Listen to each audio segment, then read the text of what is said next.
Theresa May is conning millions of low-paid workers with her promised wage hike, Britain's top union chief declares today. The Prime Minister will boast in a speech today that she is committed to making work pay by boosting the national living wage to £8.21 an hour. But in a stunning attack, TUC boss Frances O'Grady warns that by claiming this is a living wage, Mrs May is in fact conning the public. Writing for The Mirror, Ms. O'Grady says, many people earning that wage will still struggle to keep their heads above water. Just paying for the basics, food, housing, childcare, transport, will be a battle. The Tories announced the pay rise last week in the budget.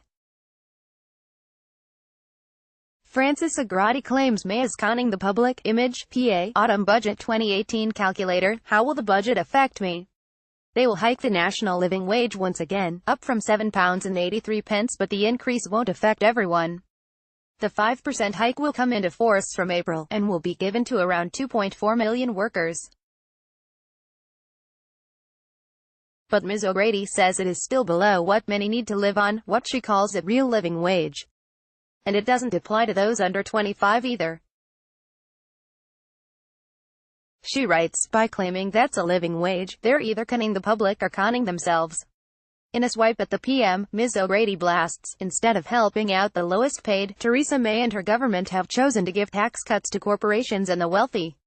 The Resolution Foundation revealed that Britain's richest households will gain 14 times more cash from last week's Tory budget than the poorest families. The real living wage paid voluntarily by some employers will climb to £9 an hour, giving more than 180,000 workers a pay boost, it was announced on Sunday. Comment by Frances O'Grady, TUC General Secretary. The Prime Minister will give a speech on Monday claiming that her government is committed to making work pay. But try telling that to the millions of hard-working people struggling to make ends meet in Britain today. In-work poverty has rocketed since the Tories took office in 2010. The number of kids growing up below the breadline, despite have at least one parent in work, has shot up by a third to 3 million.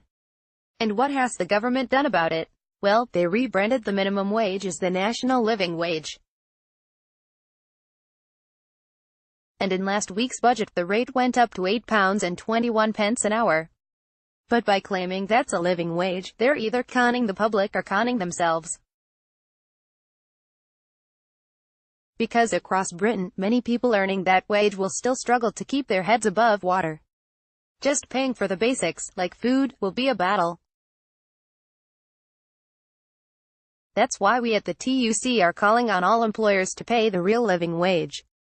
At a higher rate, £9 an hour for the UK and £10.55 in London in 2019, calculated to give workers a wage packet they can build a decent life on.